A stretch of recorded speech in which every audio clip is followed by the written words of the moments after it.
Welcome. Please breathe with me.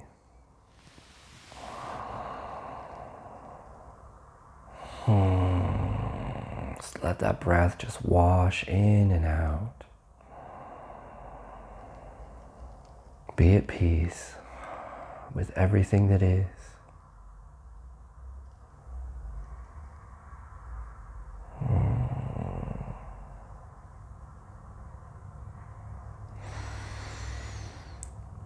I'm going to do a little 3 or 4 part series, starting with this video right here.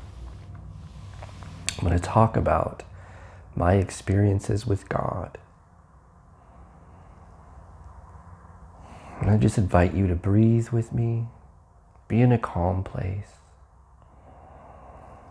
And let's just let go of the tension that's in our pelvic region. It's like a band that's like between my thighs, like in the back.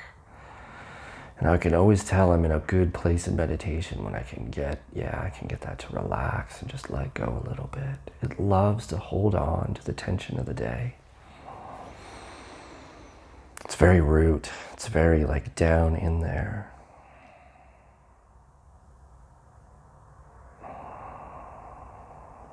So, I'd like to describe with you one of my first encounters with God.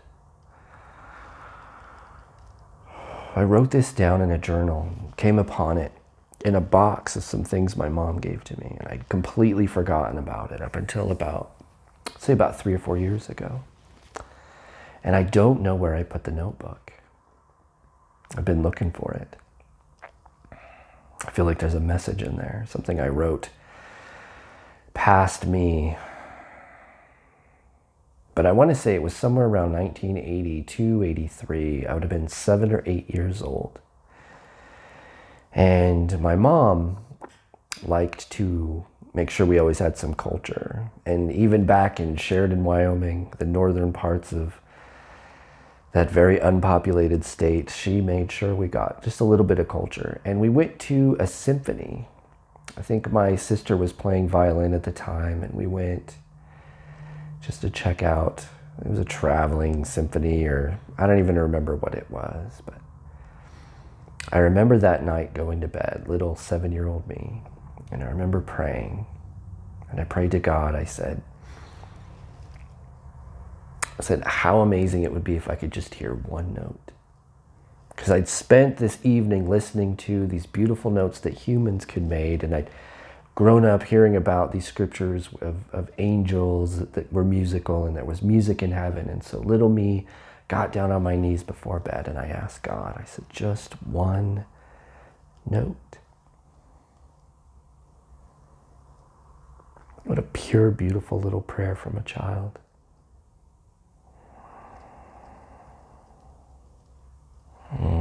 And let go of that tension that we're holding in our shoulders,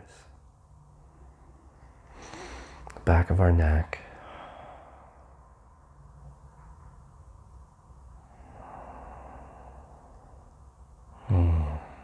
Just breathe. So I prayed this prayer, little 7-year-old me. And I don't think it was more than a few weeks. It might have been a couple months. And I'm just waking up. My bed was kind of in the middle of the room, and I remember waking up and looking out the window just as the sun was coming up. And I was in that state, where you're kind of in between being awake and still kind of in your dream state. And I hear this like kind of clanking, tinkling sound of like really, it was just like metal banging together in a really chaotic kind of way. I remember it very distinctly. Like in my mind, I thought it should be more melodic, but it was just this clanking sound. Very pleasant though. And in my mind's eye, I saw this angel just kind of hovering above my bed. And it had all this metal on it, and that's where the clanking sounds were coming from. And I immediately, like in my heart, I recognized like this is like the conductor of God's, symphony or orchestra or whatever. And I'm sitting there. And it's really what it's really interesting to me looking back on this memory was at the time, right? There's no fear. There's no, I know what this is. There's no doubt in my mind. I prayed for this. It's happening. As soon as I hear the tinkling sound, the clanking sound, I know that this is it. And I hear this note kind of start out, and it's like, you've all heard this, right? The orchestra is kind of warming up, and you hear the horns, and you hear the strings, and everything's kind of this chaos. But it was all one note of everybody just kind of making sure that they were in sync.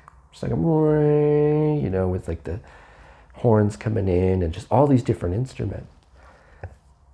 And I remember thinking at the time, knowing what that was. And it was just enough time passes, probably about 10 or 15 seconds. And in my little, 7-year-old brain, I'm well, was that it? Because there wasn't anything after this warm-up note. And I'm did I miss it? Was that the big answer? And I remember thinking, well, that was kind of lame. And of course, in true God fashion, as soon as I think, is that all there is? I hear just a single horn, just off in the distance, just really soft, just start. And it builds, and there's more instruments joining it. And this one note just keeps building and building and building. And it was this huge crescendo. And I felt it in my body. I felt it emotionally and physically. I remember not knowing what an orgasm was, never experiencing that. But in my child mind, I realized I was very close to that point of stimulation. It was all just so overpowering. I remember just laying in bed, just shivering almost. It was so powerful. And then it died out. And I heard the angel again just kind of float away with its little clanking bells and metal on it.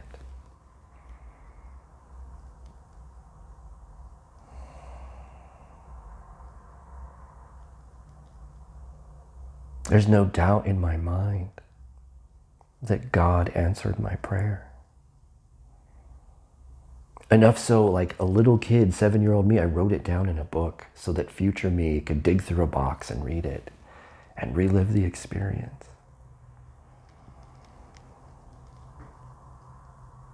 This is why I so wholeheartedly believe that God is with you in every single moment of your life.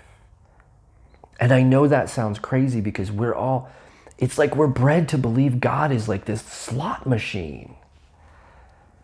A relationship with God means happiness, it means prosperity, it means health, it means all these areas of my life are lining up in the way that they should be. And that is such fucking bullshit. God is such bullshit. That is not what God is about, has never been about, will never be about.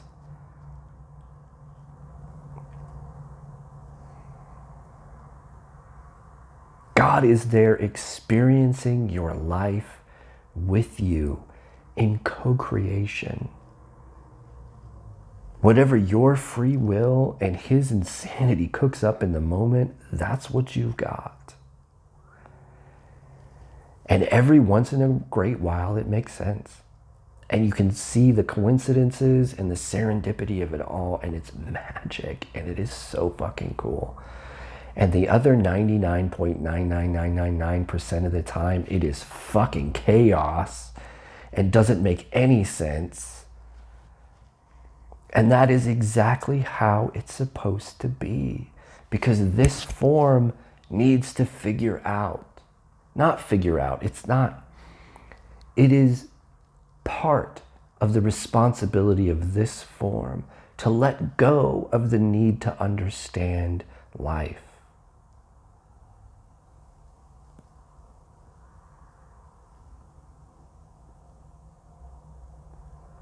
I stumbled across something on the internet the other day I thought was really magical. I was talking about Douglas Adams, one of my favorite authors, and how, like, everybody knows the joke about how Douglas Adams, in the book, this alien civilization, they make this computer because it's supposed to answer the question of life, the universe, and everything. And they wait like thousands of years, and this computer finally figures out the answer, and they're all gathered, and they're like, what is it? And the computer says, it's 42. It gives them a number.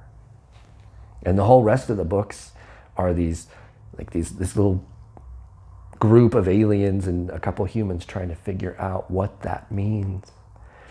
And somebody posted the other day that, like, Douglas Adams was a computer programmer. And this was way back in the day. This isn't talking about like online developers that have all these tools now. This is like guys that would program in assembly language and ASCII code and that kind of stuff.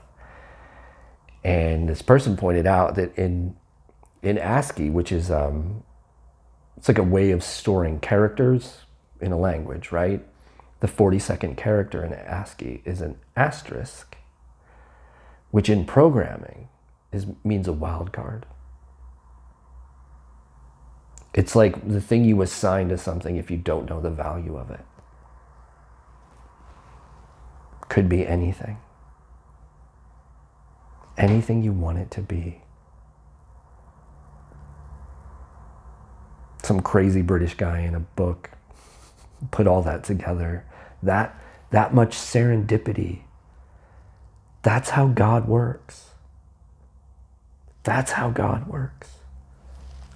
In a couple lines of code and something from a book that you picked up that really stuck with you. Or a note you heard when you were a little child that instilled in you a belief in God that no one can ever take away from you.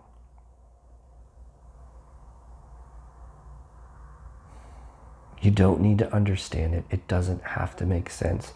And it doesn't always have to be a magical moment. But when it is a magical moment, the reason we do all these practices, the reason we focus on our breath, the reason that we bring ourselves to the present is so that when magic happens, we can be there for it.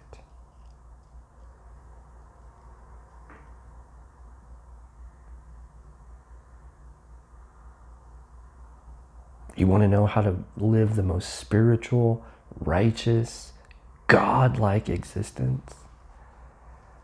Be there.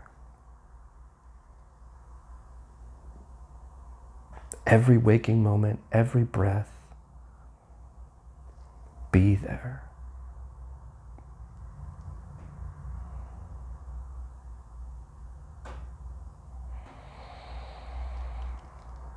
Thank you. Let's take a few minutes for a practice now.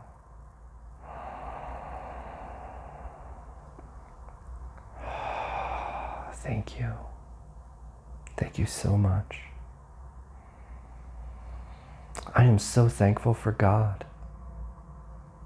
I am so thankful for a God that is ever present with me. A comforting companion in every moment of my existence. He's not there to protect me. She's not there to nurture me. The power of God is not there for me to woo and create miracles and do magic. That's all bullshit. I'm thankful that God is here with me through this experience. No matter what.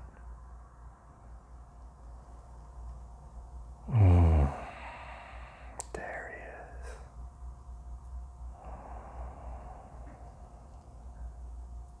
Thank you.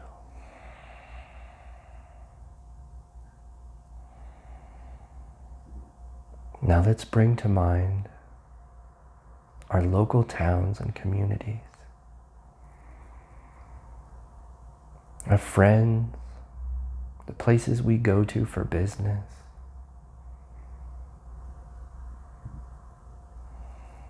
Let's see them at peace. See your community at peace. Just like it's always been. And now we're awake to it.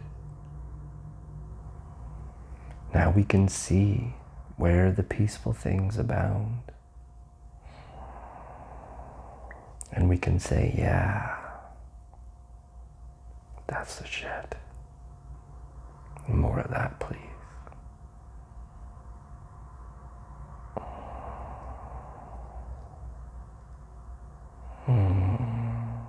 Thank you.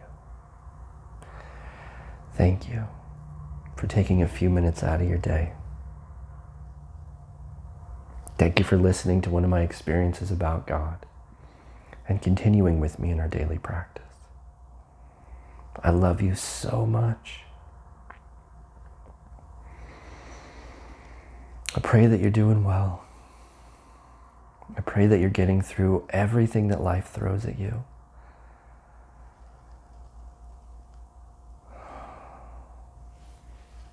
Namaste.